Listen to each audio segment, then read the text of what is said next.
সবাই সাবধান হয়ে যান, আপনাদের বিরুদ্ধে প্রচুর কমপ্লেন।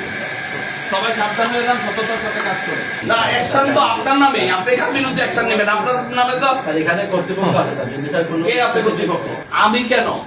যত বড় কেউ হোক না কেন, সরকারের ফি দিয়ে রেজিস্ট্রি করবে। কোন নেতা কর্মী যদি আপনাকে রক্তচক্ষু দেখায়, আপনি আমাকে ফোন করে বলবেন যে স্যার এই লোক আমার সামনে আইসা তো রক্তচক্ষু দেখাইছে, ধমক দিছে, ডিসি সাহেবকে বলবেন, এসপি সাহেবকে বলবেন। তার জন্য জায়গা হবে আপনার জেলখানা। আমার কাছে অনেক অভিযোগ আছে, আমার কাছে অনেক অভিযোগ আছে। আমি আপনাকে ওগুলো দেখে রঞ্জিত করতে চাই না।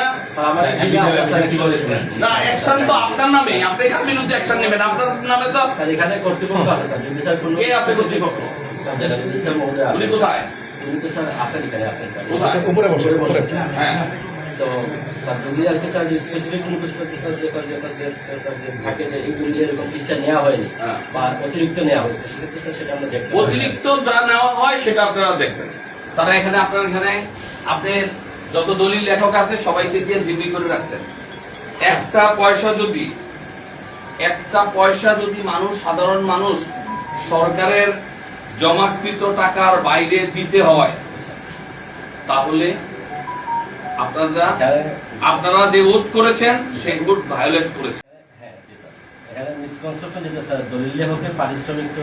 দলিল লেখকের পারিশ্রমিক দরকার হয়, ওখানে লাগিয়ে দেন। কোন দলিল লেখক তার পারিশ্রমিকের বেশি নেয় কিনা সেটা একটা পার্সেন্টেজ আকারে করে দেন। আপনারা দলিল লেখক সমিতিকে বসেন।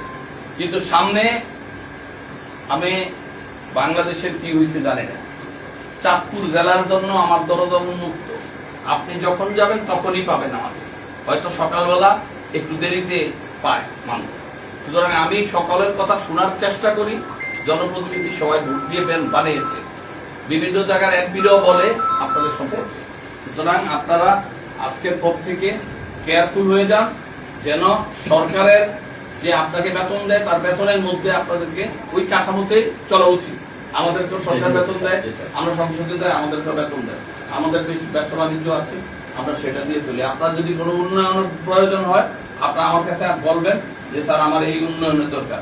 আমি আমাদের মন্ত্রী মহোদয়ের সাথে কথা বলে রিলেটেড আমাদের এই এলাকার উন্নয়নের যা প্রয়োজন সেটা করবেন।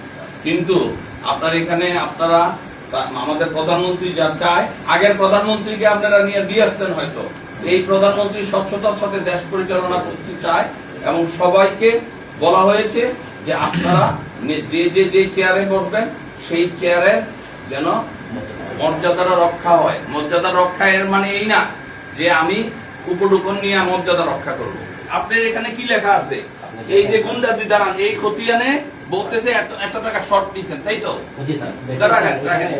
ওনারা বলতেছে যে ডেভেলপারের ন্যায় নাকি এরা আচরণ করছে। কিন্তু এই যে স্যার দলিলটা আমি এখানে দেখলাম, দলিলের মধ্যে লিখছে যে এটা বর্তমানে আমার চাষাবাদের কাজে ব্যবহৃত হচ্ছে। এটা তো ডেভেলপারের ন্যায় তো আচরণ করে নেই। কিন্তু ওনারা বলছে যে এটা করছে, কেন করছে? উনি একদিনে 4টা দলিল করে গেছে, মানে উনি প্লট করে বেচতেছে। এখন আমাকে আবার এইগুলো নিয়ে স্যার বসে দেখেন, দলিলটা হয়েছে 2024 সালে, মানে তখন আমি কিন্তু ছিলাম না। স্টিল আমাকে বসে বসে ওইটা রিপ্লাইটা দেয়া লাগতেছে। আদারওয়াইজ এটার ঘাটতিটা আমার নামই করতেছে। সেটা রিপ্লাই দেন আপনি, কিন্তু সেটার জন্য কি আপনাকে ব্যক্তিগত আর আলাদাভাবে খরচ দিতে হবে? স্যার গুলো তো প্রশ্নই আসে না। আপনি যেটা বলতেছেন ইচ এন্ড এভরি দলিল স্যার ওনারা তো স্যার ব্যাংকে জমা দেয় স্যার, নগদের কোনো সিস্টেম শুনেন।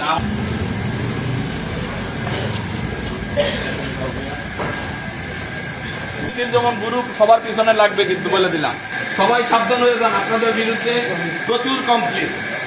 সবাই সাবধান হয়ে যান, সততার সাথে কাজ করে দয়া করে।